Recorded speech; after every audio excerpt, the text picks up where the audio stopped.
Hello and welcome back to CADvent 2024, 24 days of festive designs in Autodesk Fusion. For today's session, we are designing this festive cake topper that you can either laser cut or 3D print. My name is Elizabeth Bishop and you can find me on my social medias at 3dbish. So let's jump into Fusion and get started. So for this one, we're going to use the text tool inside the sketching workspace. So I'm going to create a sketch on that XZ plane. And then click create and text. Now I want to draw out kind of the basic shape that I want to do. And I'm going to type in Merry Christmas. But you can say season's greetings, Happy Christmas, whatever works for you. I'm going to pop those on 2 lines down. And I am going to use Comic Sans MS because this is quite a good font for printing as all of the letters have sort of the same size text there. And I'm going to use a height of 15 mil. I just want to check that this is no bigger than my printer. So popping in 100 mil there and then just a midpoint constraint to the center. And that is absolutely fine for what I want to do for my printer. So clicking finish sketch and then going to create an extrude of 1 millimeter there. Now I'm going to use this. So if I was to 3D print this, all of the letters would not be stuck together. So I'm going to create another sketch on the XZ plane. And I'm going to use the project tool. So create and then project. Or you can use the shortcut on the keyboard, which is P. I'm going to select the body selection and select each of these bodies to project through to my sketch. So doing that and clicking OK. I've then got those in my sketch. So if I turn off the bodies, you can see those. I'm then going to create a parameter to use for my offset. So going to solid, modify, and then change parameters. I'm going to click plus to create a user one. And I'm just going to call this off. I'm going to use an offset of minus 1.25 to start with. And you'll see why we do it like this in a moment. So add that parameter in and then go back to your sketch along the top and use the offset tool. So I'm selecting that outer profile and then I'm just going to type in off and that parameter that I've created will come up there. So I'm going to do this for each of the letters. So the keyboard shortcut for offset is O. So I can press O and then start typing offset and my offset will come in there. So do this for each of the letters you have written and hopefully you will end up, if you've done a similar size and a similar font to me, with all of your letters just touching or slightly overlapping. So I'm going to go ahead and do that for all of the letters that I've got. Obviously, if you picked a long word, you're going to have more letters to have to do this with.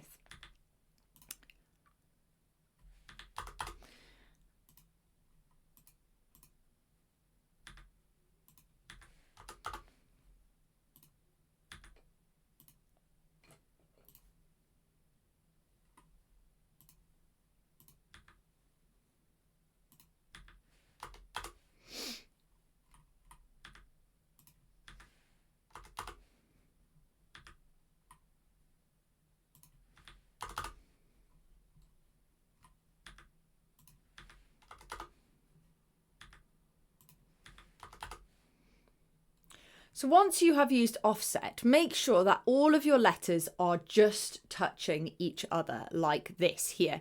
So you want just touching, but not too much overlap or it won't work. So I might need to edit this one afterwards, but I'll leave it as is for now. If your letters aren't quite touching, you need to modify them slightly. You can go back to modify, change parameters, and you can update that number there. So if you need to do that, you can just modify them. Clicking finish sketch, I'm then going to create an extrude, select from left to right across all of mine to select all of those profiles. And then I'm just going to deselect the center of the E and the center of the A there.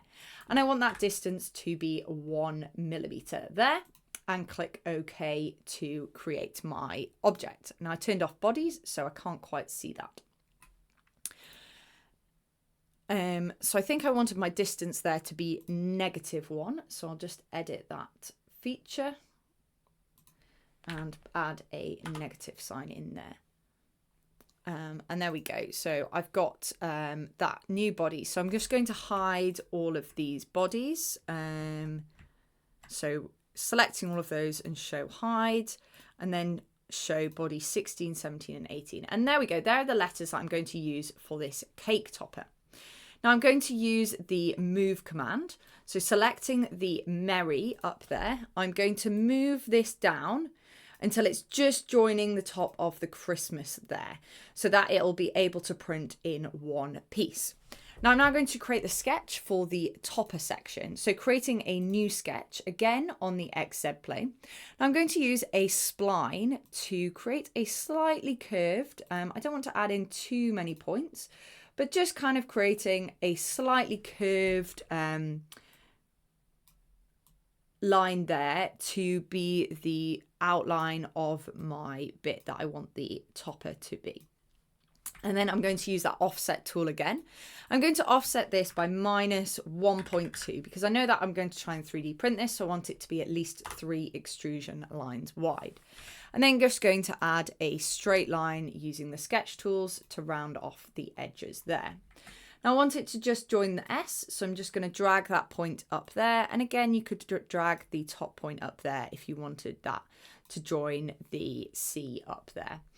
I'm then going to create a construction line. So L on the keyboard is a shortcut for line and X for construction. And I'm going to draw this horizontally down here. And this is the point that I want my points to come down to.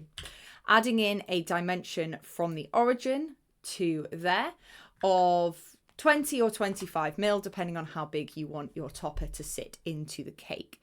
Then going to do another line, turning off construction, and come down in a point from the sort of curvy line that I created in 2 locations to create the point to go into the cake. And then I'm just going to dimension the distance of those to be 10 millimeters there. And then I'm just going to move those points around until they are vertically underneath the center of there. I'm then going to finish my sketch, create an extrude and select those bodies. And I need to go -1 again to just make sure you've got all of the bodies. And this time I want to join them. So I want them to join to the Christmas there. And you can see there we've got a base plate for the topper to sit on. Now the final thing to do here is to select all of these bodies here and then use a combine tool. So I'm going to combine them in a join operation and click OK. And then we're left with one single body, although I've got 2, so I just need to edit that last sketch that I did and just make sure that I'm definitely hitting the C, R and S, the CH and R there on that. So now I should just have one body which I can either export as an STL for my 3D printing, or you can create a DXF from this. So if you'd like to laser cut this instead of 3D printing, create a new sketch, click the top surface of your object. And you don't need to select anything, just click Finish Sketch. And if you go to your sketches, that final sketch you've just created will have that outline. You can right click, save as DXF and save that somewhere to create for your laser cutting. Now, if you wanted to 3D print this, select the body, save as mesh, and you can export that as an STL for 3D printing. So I hope you've enjoyed this video. If you've got any questions, please do post them in the comments below. I'll be more than happy to help you with your designs. If you like this video, give it a thumbs up and let me know what you'd like me to do for the rest of CADvent 2024. I'll see you in the next video.